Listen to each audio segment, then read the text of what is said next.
All right, so with this, everyone, welcome back. I request please settle down and kindly put your mobile phones on the silent mode. A humble request to everyone, kindly put your mobile phones on the silent mode. Please settle down, and I hope everybody's energy is recharged a bit. If yes, then please say yes. Everyone? Yes? A louder yes, come on. Let's bring back the energy. Thank you. So shall we move forward? We have now another interesting fireside chat. The topic will be incorporating ESG standards into procurement process, advancing sustainable and ethical sourcing practices. The moderator for the session will be Mr. Vivek Dalmia, CFO, MovelnSync. Let me give a short brief about our moderator for the session. Mr. Vivek Dalmia is a global leader in mobility tech and largest corporate mobility service provider. He has experience of 20 years in corporate finance. He have the credentials CACS CFA Level 2C and the competencies to lead the finance, legal and purchase functions for a diverse and innovative business. His mission is to drive profitable growth, enhance customer value, and optimize cost and margins.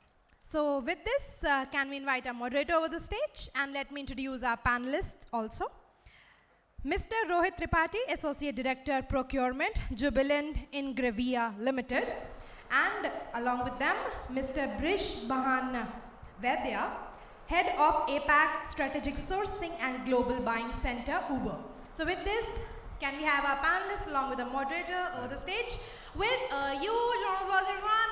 As I mentioned in the very beginning, all the sessions, all the panel discussions will be exciting, insightful and full of knowledge. So I request everyone, please be with us till the end as you're going to have the opportunity to learn from all the top-notch speakers we have invited here today for you. So with this, over to Mr. Vivek. Hello everyone, welcome to this session of ESG.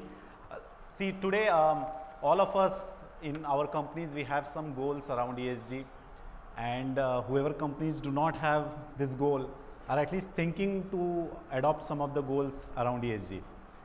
And frankly speaking, if we are not thinking about it, governments are watching us, right? So we cannot escape, right? Just to bring and introduce to the panel, so we have Rohit from Jubilant, and we have Brish from Uber, right? So, and I am Vivek Dalmia, I'm from MovelnSync. I'm CFO for MovelnSync, and I also take care of the looking after the ESG practice and procurement around the ESG. Over to you people to introduce you. Sure. Thanks for inviting. So my name is Brish. So I've been with Uber for close to 8 years now, which is like, more than 75% of the time Uber has been in India. And I basically do 3 to 4 roles. One, I lead the strategic sourcing function for Asia Pacific region, which is for around 14 odd countries. Then I run Global Buying Center, which basically looks at low value, low complex sourcing globally. Third, I lead the contracting program for Uber. And fourth, quote unquote, is anything to do with the transformation agenda that Uber has on the sourcing of the finance front. So I do that. So yeah, that's an introduction. Thank you. Thank you for invitation and giving me a good opportunity for this session, ESG session. I am Rohit Tripathi, and I have experience of 19 years in the strategic sourcing, procurement, long-term contracting in the various sectors like automobile, pharmaceutical, energy sector. Today we are discussion on ESG standards, procurement. Let's start with Vivek. Yeah. Right. Thank you both of you for introduction. I think we'll just go through a quick fire chat. I have a few questions for you people. I think first one is, what are the standards for the ESG practice and how to prioritize it? Brish, you can start, and then Rohit, you can follow. Sure. So I would say ESG has been in discussion for a few years now. at some point in time, or still a lot of people say that it's still a buzzword because we don't see things happening on ground. That's not the reality. ESG has been there for many, many years, right? Every time, organization was looking at how do I reduce, the carbon emission, or how do I kind of make sure that my procurement is ethical, or even, I'm searching for suppliers who are, high on diversity and inclusion. All those things are what procurement actually does, and all these are sustainable practices as such. But what we need to understand, sustainability or ESG cannot be a functional level agenda for sure. It has to be an organization level agenda. Otherwise, as a function, if you are telling your stakeholders, I want to drive ESG, they will say, for me, cost is important, right? So it is very important that the organization think, to have a ESG framework around it, and then it should come down from the top to the function. That's where I would say procurement should start thinking about what is it should do. And within procurement also, again, people who are from core sourcing and procurement, they know that sourcing is different than procurement any day. These are two different words, but we have been using it for years, right?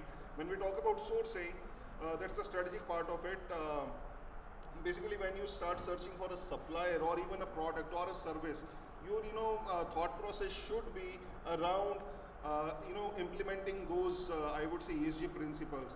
Am I okay to build a criteria in my RFP wherein I give an extra weightage to a supplier who has better ESG score, right? Now that can be a very simple thing to do, that at the time of search itself you are bringing someone who is better, right? And after that, when you are evaluating a supplier based on their bids, can you give extra weightage to them? Some companies are doing, we are also doing it at some places, not all. So that is another way, how you can align with the ESG agenda of the company. Third, once you have signed up a supplier, then are you actually measuring the impact that this supplier has created on your ESG framework, be it environment, social, or governance, right? Now you have to build KPIs and SLAs around that, and start measuring them around it. So during the supplier relationship management also, or even when you are co-innovating or co-piloting with certain suppliers, are you actually considering those principles as a part of your agenda? Now those are the things which need to be done by the sourcing person.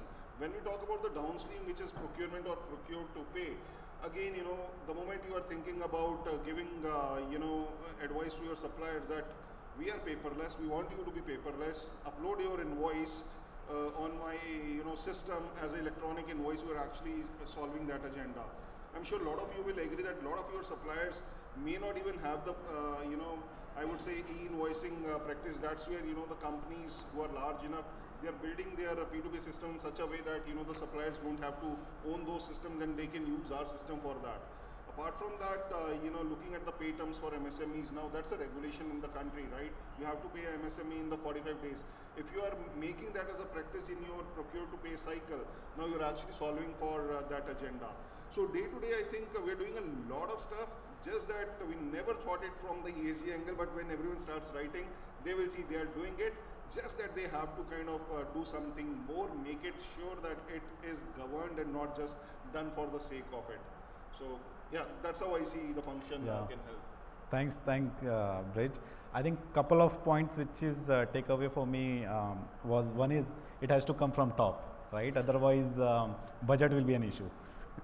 Okay, and the second thing, I think giving a weightage in the procurement process itself, saying that okay, if this is the ESG standards or it qualify for ESG, we will still give some weightage, even if it is on pricing term, it is not equating, right? Or in terms of long-term pricing goal, if it fits, right? And if it measures all the ESG standard from a compliance perspective. I agree, definitely. One of the barrier to adopting ESG solutions or ESG, suppliers who are high on ESG score is the cost barrier today. Most of the companies, they're just putting, maybe, okay, I want to do maybe 5% or 10% of my procurement using a ESG supplier. So I think that is a good start, wherein you at least have that built in your framework, give some portion of business to them, be it a diverse supplier or be it a sustainable packaging or something else, right? So it has to start, and you will see the success. If you see the success, definitely things may change in future, right? You'll have more funds. Right. I'm continuing with Vaidya also. If we are going in the localized level, like India, we have lot of ESG score is very less. in the MSME. So how to encourage those people to increase their ESG score, to giving the opportunity like our business growing, then his business will grow with the industry practice. So climate are changing. So we will also ensure to correct with the environment, social responsibilities and governance.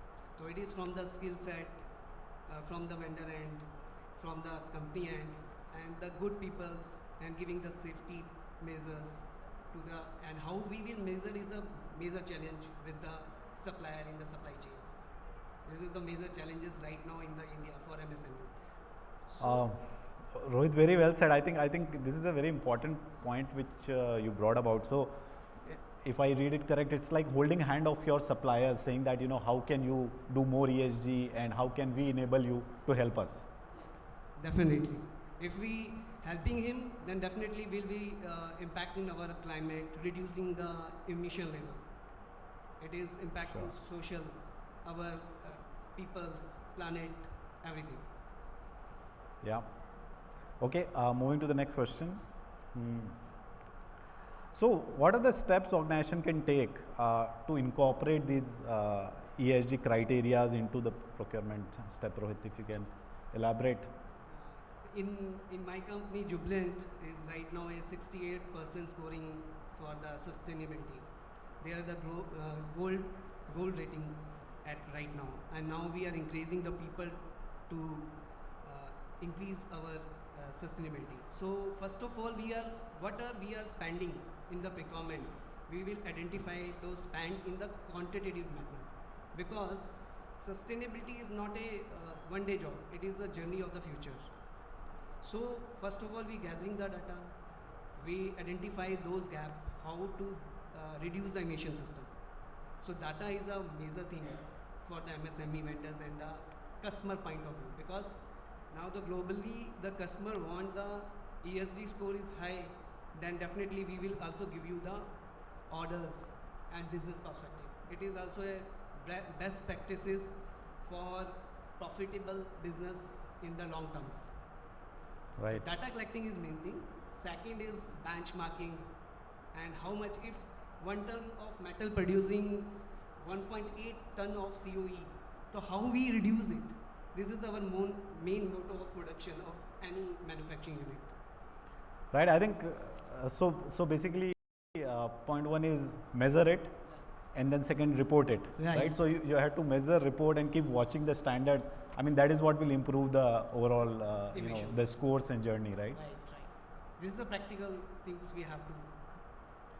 And Sure. Yeah, I'll give you an example, a very typical example wherein Australia and UK have a regulation, right? So, sorry, I'm talking outside India, but Australia and UK have a regulation around the modern slavery, right? Wherein they are saying it is the responsibility of, the sourcing team or the procurement team to ensure that there is no modern slavery element in their supply chain, and they generally go up to level 3. We started this sometime in 2020 during COVID. I still remember, attending those Australia calls at 4 a.m. India time, and from a hill station where the temperature was almost to zero. That's how the journey started on modern slavery. So we started that time wherein we first started to understand what is the requirement from the regulation. What is it that they are saying that there should be no modern slavery? Is it that they are talking about working conditions? They are talking about wages? When we figured out the framework, it was massive. It was massive. They demanded some 10 to 12 things in the supply chain. And then the guidelines were that if someone in your supply chain is not following the practice or the framework, you should ideally stop working with them. And that was the time when we kind of saw that, there are few suppliers who are strategic suppliers to us, key suppliers to us. How can we just kick them out? Because we know that their manufacturing happens in a particular country which already has been listed very, very low on the modern slavery, or I would say, safety practices. Now, those were the real challenges that came in, right? So we built a framework that we need some time on this, maybe couple of years, and that's what we did to the government disclosure also, that while regulation is great, it's not easy for a procurement team to solve for this, because it impacts our day-to-day operations and supply chain also. From that day to today, what we do in Australia today, every single supplier who is onboarded on Australian entity, they actually go through a third-party check with one of our partner on their scores around modern slavery. So there is a questionnaire which goes out to them. It's a half-an-hour job ideally for them to fill in that. Provided they have every information handy and they have all the supporting documents. Based on that, the scoring is done for them and we get an alert on that, whether it is a green, amber or red. If it's a green, great to go, right? If it's an amber, then we put a remediation plan on that, okay, we need to fix it in say 3 months to 6 months.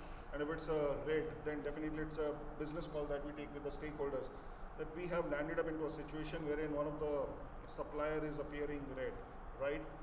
So sourcing or procurement is the driver there, wherein we are now the owners of that process globally. Any entry to Uber in Australia or say UK, the supplier has to go through this framework.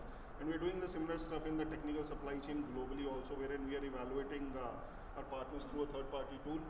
So yeah, I mean, it's being embedded in the policy now. I won't say that in our policy we have written very well that we will prefer a ESG supplier, but again, the mindset is there, the processes have been kind of designed like that. Yeah. I'm sure one fine day we will have it as a part of the policy also. Right.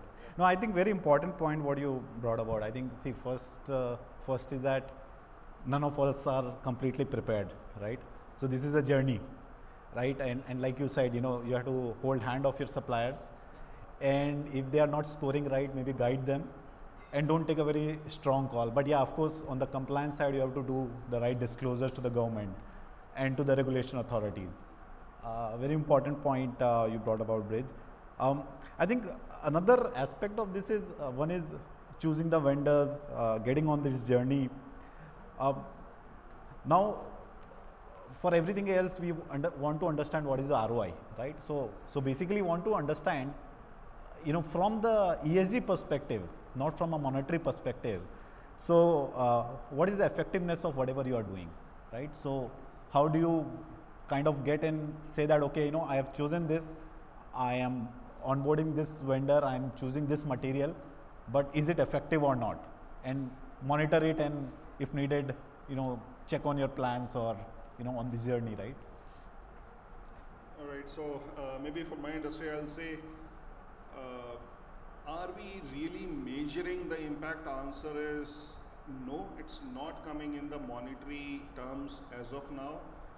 It's more of a, I would say, feel-good factor, to be honest, right? In case someone has a effective measurement system, definitely we should discuss and we should learn. But what we have been doing is we are looking at the whole supply chain, not just what sourcing or procurement manages. We are looking beyond that. Let me take a couple of India examples, right?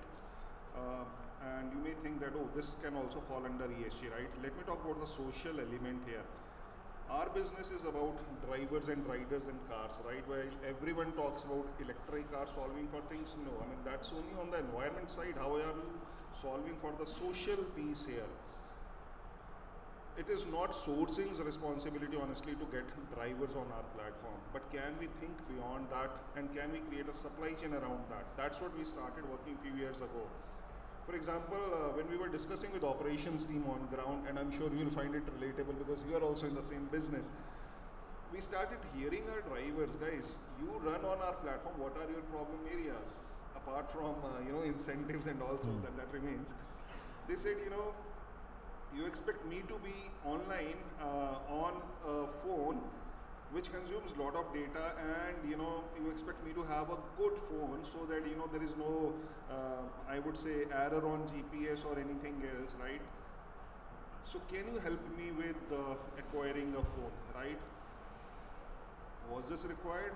May not be, right? But then we kind of went to the OEM saying, what if I show you a population of maybe 100,000 drivers? Can you have a specialized pricing for them in your phone, for your phone, right?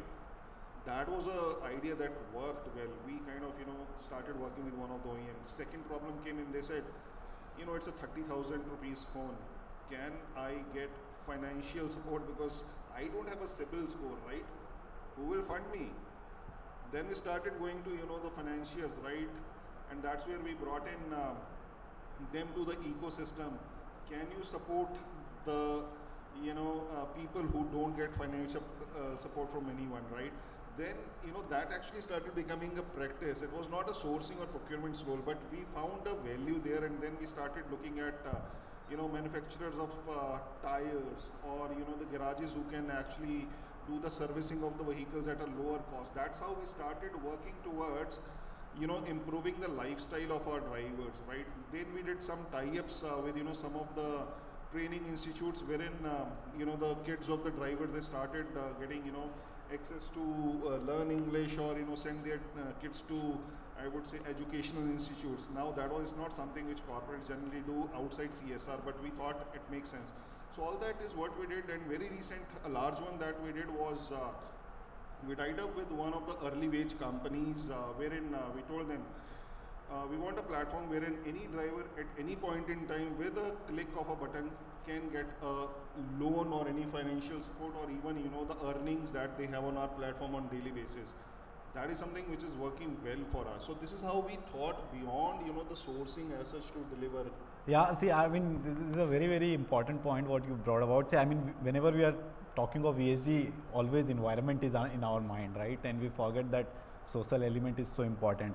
And you said exactly the right thing. I can correlate to it a lot.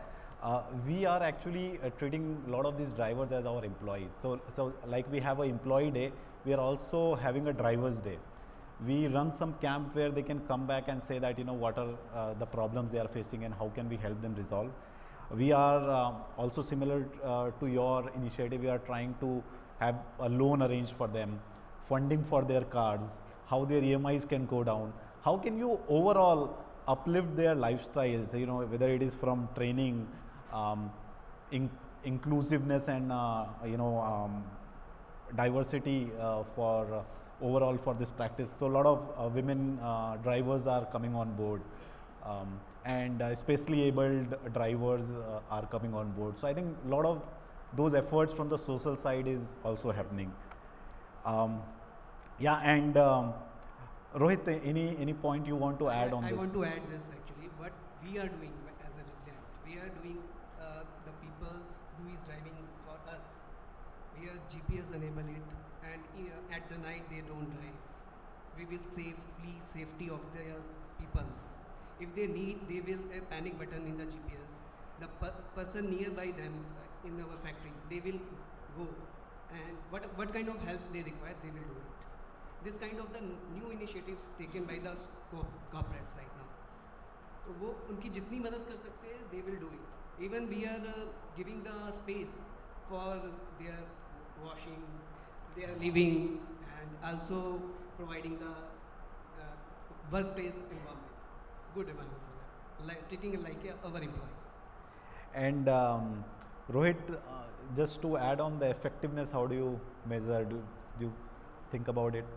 For effectiveness, what we are doing it. First of all, for any onboard of the supplier, we first of all collecting the data and taking the what is right now your scoring, because India having low knowledge of the ESGs with the MSMEs and locals. Then we will try it in the terms of their employee, their safety, iOS, EHS, and their skills set, productivity. Then after getting all the data, what they are using it. Right now, if they are using it, the electricity vehicle, then we are saying, why not you are going for the renewable energy resources, because it is now right now available. So after taking all the data, we are also giving is the chance for giving the funding to them for reuse of water, wastage of water, they can be using, and giving the chance of platform for come with us as a partner and grow with us. So after evaluating all those things, economically, socially, and governance also, give it a good profitability, because if you are giving the long-term contract, if right now it is some price is inclusive in our business, but later on they will be double the benefits. Right. Okay, thanks for all these insight. I will just summarize for all of you. I think the first point which came out was that if we have to adopt to these ESG standards, number one, it has to come from top, right? It has to be on the top management's goal, then it goes into every business head's goal, and then to the procurement goal, and therefore the effectiveness will come. The second part of it was that it's a journey. None of us are ready. We are adapting. A lot of us are doing a lot. We have to channelize it in right way so that we can exhibit what we are doing and classify it rightly. That these are as a ESG standards and goal. We are doing some of these things. I think that is a step which we can take and start measuring and reporting these standards to that top management. That this is what we are already doing and this is the journey where we have to go. And in this journey, I think we have to find our strategic partners and also enable them and help them to basically get on the journey with us, right, and then achieve. And also not to forget that ESG is not only about environment, and there is a lot of social element to it, right, and focus on people outside our companies as well, whether it is contractors or every life what we touch, right. And yeah, I think if you want to add anything, if I missed out, and then we'll take the questions. Thank you. Nothing as such. I would say make it as a part of your day-to-day practice. Think on what you do. I mean, are there better ways of doing this? Are there alternates, to do this? That's what I would suggest. And it's not that you always have to hire a consultant to know. There's enough material available for consumption, right? Read that. And I can tell you every single person sitting here is definitely practicing ESG in their process, just that some of us are not aware, right? Because when I read it 4 or 5 years, I said, oh, I've been doing this, right? So where was I, right? So it was a surprise for me, so I'm sure it will be a surprise for some of you also. So do practice, yeah. Okay, any questions for Rohit and Brish? So I am also one of the leading company in the world, not only India, but my question is that how to be ESG is taken over. Fundamentally, while we have a gateway of the procurement is the gateway of the any of the either sales side or the procurement side, how do we leverage the advantage of the ESG for the one question for the positive side? But there is every aspect having a cost. How you can, since our CFO is here, he always talk about the reduction of the cost. ESG where you have to give the incentivize to the customers who have produced a green product, whatever green way they are producing. It is a costly one, it is a qualitative one, but it can be you can understand the social impact which is going to be in the future. It is massive. We will crash if we will not think about. So my question is that the industry must think not only always reduction, since purchase means reduction. Purchase means cost reduction. CFO always asks the cost reduction.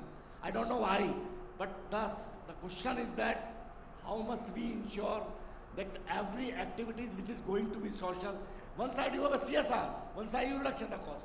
So make it a CSR is a drive of the ESG and gateway, give the best to product to the society, whether it is a costly one or whether it is a costly, effective one. But you have to save the planet, not the cost. Thank you. No, I think very, very good question, I think, and very valid one. I will add two aspects and then I will pass on this question. I think one is, see, when we start looking at our ESG goal and we try to find out, what can be done, many a times all the alternative looks very expensive. But I think that's not always true, right? There are ways you can carve out solutions where you can deliver solution at a cost effective way. So for us in MovelnSync, we have converted some of our customers' employee transportation fleet from an ICE vehicle to EV vehicle. So there was a lot of benefit which came from the ESG front. And the cost went up, right, like you said. But over the period of 1.5 years, we did a lot of learning in the overall process, and we brought the cost back to the earlier levels. So in 1.5 years, the utilization of the vehicle, how you charge EV vehicle, how you use it into multiple companies, and there are various ways we found out how to bring down the cost. I think just to add to it, one is if you adopt to certain standard and cost goes up, I think there are smart people available who will also find a solution to bring the cost down. It's similarly to the age where when computer came and we said that, you know, computer are here and job will go, and there are enough and more jobs now, right? So I think we'll have solution. Yes. No, I would add, I know we have no time as such, but I'll take just a minute. So it's not that, you can't measure it at all, just that, you may not see the immediate benefit and you see it over the year, right? Very recently, globally, we decided, okay, to move 100% to cloud. Though we were on cloud, but yes, we still had 3 data centers, right? We took a call, it was a CEO call, let's move to the data center because our philosophy is around ESG. We want to be carbon neutral by 2040 globally on anything and everything we do. So that was a major deal that we did. Are we seeing immediate benefits? Answer is no, but in the next 3 years, we see that benefit coming. So definitely CEO and CFO, when they reviewed, they said, okay, it's not an immediate benefit I see, but then we see it after 3 years. But how to leverage that is through social. Definitely I saw, I don't know whether it was your company or some other company, I saw very recently, I think in last 48 hours, someone onboarded their first women driver in one of the cities in India, and there were so many social reactions on that, great work done. Look at the brand value, this particular company would have got out of it. And we get similar recognition, I would say, in certain countries. For example, in Australia, our packaging has been sustainable packaging for last 3 years for Uber Eats business. And we are now getting those inbounds from the brand saying, can we partner with you because you kind of deliver our material or our food, right? And we see people adopting for it. In India also, I'm sure you must have seen, when you're ordering food, they ask you, do you need packaging, spoons and all, right? See, I mean, these are smaller things which we don't realize, but as a responsible citizen, if you are not ordering that cutlery, it might be a 2 rupees savings for the company, but look at the number of orders they do on daily basis, maybe $1 million, right, savings. So you have to think how you find that, tangible benefit. Yeah, and you raised a very important point. I think there was recently a survey in which NYSE listed companies were measured. Whoever were following the ESG standard over a long period, over last 5 years time frame, the return from those companies were 2% higher than any other companies. Definitely. So there is a huge brand value which comes along with it. Hi sir, my name is Ankur Sharan from Hindustan Times. As a procurement family, we are here to discuss, and मुझे बहुत अच्छा लगा जो आप लोगों ने अभी शुरू किया कि हमें जो ड्राइवर्स कम्युनिटीज़ हैं उनको किस तरीके से बूस्ट करना है. सो माई क्वेश्चन इज़ कि आज की डेट में हम सब प्रोक्योरमेंट फंक्शंस के जो लोग हैं, being a part of logistics function, अगर टाइमली अगर हम पेपर नहीं पहुंचा पाएंगे तो उस पेपर का कोई फ़ायदा नहीं होता, राइट? लेकिन समवेयर वी फील लाइक कि देयर इज़ समवेयर लैग कर रहे हैं जहाँ पे हमारे ड्राइवर्स कम्युनिटी बहुत ज़्यादा डीमोटिवेटेड हो चुके हैं. सो जैसे हमने बात किया कि आज हम लोग बहुत सारे डेज बनाते हैं, why can't we celebrate such kind of days जिसके अंदर हम ऐसे ड्राइवर्स, ऐसे कम्युनिटी पार्टनर्स, हम ऐसे लोगों को कहीं ना कहीं फैसिलिटेट करें. कंटेनर कॉर्पोरेशन ऑफ इंडिया है, उन्होंने बहुत बड़े ड्राइव्स किए. अभी नितिन गडकरी के साहब के साथ हम लोग की इनिशिएटिव हुआ, उन्होंने भी बोला कि भाई प्रोक्योरमेंट, सप्लाई चेन जैसे आप जैसे लोग जो ऑर्गेनाइजेशंस है, why can't you come up with some proposal. तो मेरा आप सबसे आग्रह है कि जो लोग यहाँ पे बैठे हैं कि हम सब चाहते हैं कि डिलीवरी ऑन टाइम होनी चाहिए. फ्लिपकार्ट भी चाहता है, आप सब लोग ऑर्गेनाइजेशन चाहते हैं कि हर एक फ्रैक्शन ऑफ सेकंड्स को हम लोग काउंट करते हैं. लेकिन जो लोग इसके पीछे हैं वो लोग इतने डिमोटिवेटेड हो चुके हैं, उनको सिर्फ पैसा तो दिखता है. तो क्यों नहीं ऐसा कुछ फंक्शन हम लोग अपने ESG के मॉडल के थ्रू, CSR कम्युनिटीज़ के थ्रू ऐसा कुछ लेकर आएँ, सो दैट कि सच काइंड ऑफ इनिशिएटिव्स और हम लोग उनको थोड़ा मॉरल बूस्ट कर सकें. Thanks for that. I'm definitely not the right person to answer on behalf of my company about that, because when we talk about motivation, it is related to money, and that's a simple question. How many of us say that our salary is good and we don't need any increment? That answers, right? It's a money factor, right? As simple as that. Yeah, I will just add to this. I mean, there are certain things we are doing, like there are environment days, and there are diversity month which is getting celebrated. Now if you download a MovelnSync app right now, you will see that we have painted it on the diversity color in the theme of diversity month. So there are small and big initiatives which we are doing.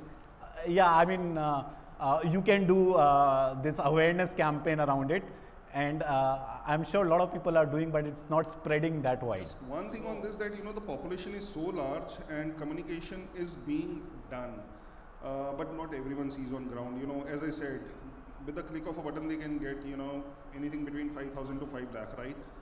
Are we not communicating? Yes, we are communicating. But then we have to think how much we can communicate, because there is the privacy angle, right? I can't share my data to someone and say, keep flooding them, right? So we have to look at the whole ecosystem that has been created, what we can do, what we can't. Things are happening at my company, his company, everyone is doing. I would say for awareness, we have to think of what are the barriers to it and how to overcome, right? So, yeah. So gentlemen, I have an answer of this. I have go the ground and see the impact. You see the Nitin Gadkari introduced the air conditioned truck. Who is the incentor?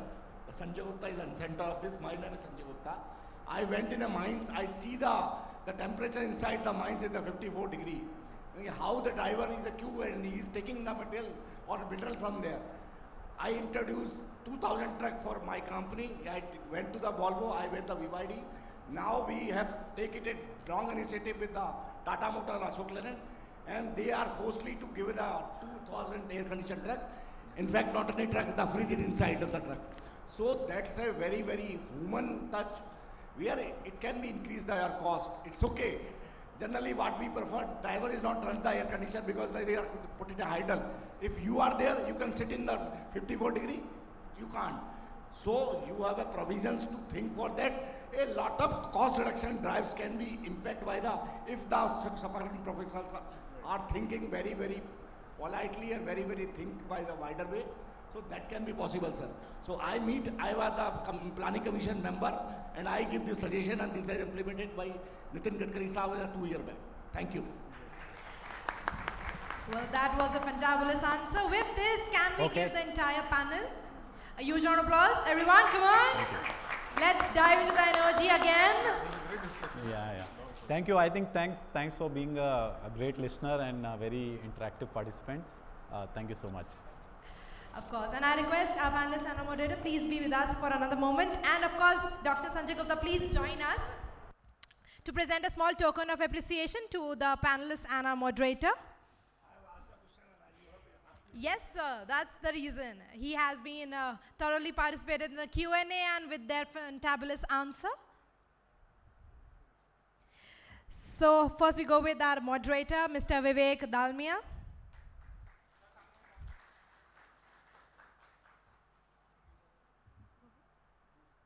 Next we have with us our panelist, Mr. Rohit Tripathi.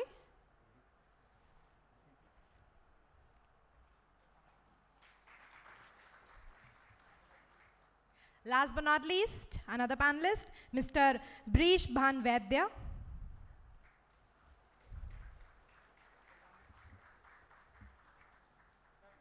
And can we take a group picture?